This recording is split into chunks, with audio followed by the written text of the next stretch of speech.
Bro ఇవాళైతే ప్రధానమంత్రి మన దగ్గరికి వస్తున్నారు అమరావతి ఓపెనింగ్ కోసం అని చెప్పి, అంటే అమరావతి 2.0 అనుకోవచ్చు. మరి ఆ వేదికగా ఆయన అయితే ఒక కీలక ప్రకటన చేయబోతున్నారంట, కేంద్ర వ్యాప్తంగా అది సెన్సేషన్ సృష్టించబోతుందంట. మరి ఏంటది, అసలు ఏంటి ఆ ప్రకటన? అయితే ఇప్పటి వరకు ఏపీ రాష్ట్ర ప్రజలందరూ కూడా వెయిట్ చేస్తున్న ఒక ఇంపార్టెంట్ విషయం అనుకోవచ్చు. అమరావతి పనులు పునఃప్రారంభం చేసే రోజు ఈ రోజు. అయితే ఏపీ రాష్ట్రం అంతా కూడా ఇప్పటి వరకు మన దేశంలో ఏ ఒక్క రాష్ట్రానికి కూడా రాజధాని లేకుండా లేదు. So for the first time ఒక రాష్ట్రం ఏదైనా అమరావతి అంటే ఒక రాజధాని లేకుండా ఉందంటే ఖచ్చితంగా ఏపీ అనుకోవచ్చు. ఇంకా గత ప్రభుత్వ పరిపాలనలో వాళ్ళు 3 రాజధానులు అన్నారు, అందులో కనీసం ఒక్కదానికి శంకుస్థాపన చేసి పనులు ప్రారంభించిన పాపన వాళ్ళు పోలేదు.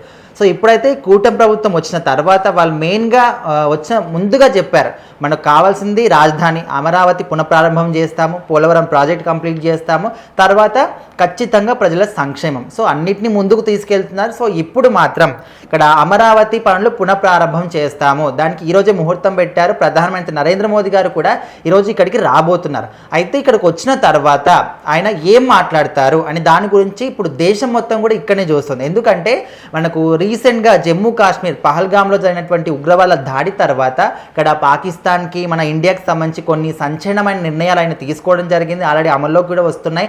అండ్ ఈ విషయంలో ఏదైతే దాడికి సంబంధించి ప్రతి దాడికి సంబంధించి మన ఇండియన్ ఆర్మీకి అయితే మన ప్రధానమంత్రి గారు ఫ్రీ హ్యాండ్ ఇచ్చినట్టు తెలుస్తుంది. సో వాళ్ళు మీరు ఏమైనా చేయండి, ఖచ్చితంగా ప్రతి దాడి మాత్రం కావాల్సింది అనే విధంగా వాళ్ళకు ఒక ఫ్రీ హ్యాండ్ని కూడా ఆయన ఇచ్చేశారు. సో ఇప్పుడు ఆయన ఇక్కడ ఫర్ ది ఫస్ట్ టైం ఇప్పుడు ఏపీకి వస్తున్నారు కాబట్టి ఇక్కడ ఆయన ఏం మాట్లాడబోతారు, ఎలాంటి ఒక సంచలనమైన ప్రకటన కూడా ఆయన చేయబోతున్నట్టు తెలుస్తుంది. సో మరి ఆయన ఏం ప్రకటన చేయబోతున్నారో మన దేశానికి సంబంధించి ఇప్పుడు దేశం మొత్తం కూడా ప్రధానమంత్రి నరేంద్ర మోదీ గారు వచ్చే ఈ యొక్క అమరావతి మీద అయితే దృష్టి సారించారు. సో ఆయన రాబోయే ఈ సంఘటనకైతే ఇప్పుడు ఎక్కడ ఎలాంటి అటాక్స్ జరుగుతాయి అర్థం కావట్లేదు, ఎవరు ఎక్కడి నుంచి అటాక్ చేస్తారో అర్థం కావట్లేదు. కాబట్టి ఆయన వచ్చే ఈ యొక్క మార్గాన్ని కావచ్చు, సభని కావచ్చు, చాలా పటిష్టంగా అన్ని ఏర్పాటు చేసి అయితే వాళ్ళు చాలా పకడ్బందీగా ఏర్పాటు చేశారు.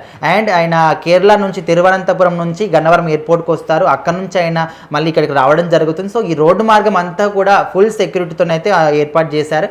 అండ్ చాలామంది అతిథులు కూడా ఈ ఏర్పాటుకి అయితే ఈ సభకు వస్తున్నారు. ఏపీ డిప్యూటీ సీఎం కావచ్చు, సీఎం గారు చంద్రబాబు నాయుడు గారు కావచ్చు. సో మొత్తానికి ఆయన వచ్చిన తర్వాత దాదాపుగా ఒక 49,040 కోట్ల ప్రాజెక్టులు కూడా శంకుస్థాపన చేయబోతున్నారు. అదేవిధంగా ఇంకా 8,000 కోట్ల కూడా ఆయన అయితే ఒక అనౌన్స్మెంట్ అయితే ఇవ్వబోతున్నారంట ప్రాజెక్టుల కోసం, అన్నిటి కోసం ఎలాంటి శంకుస్థాపనలు ఉంటాయి, డెవలప్మెంట్స్ ఏ విధంగా జరుగుతుంది. ఎందుకంటే ఇప్పుడు ఎన్డీఏ కూటమిలో ఈ కూటమి ప్రభుత్వం అనేది ఒక టీడీపీ పార్టీ నుంచి ఎక్కువగా ఒక మంచి పాత్ర పోషిస్తుంది, ఎక్కువ ఎంపీ సీట్లు ఉన్నాయి కాబట్టి.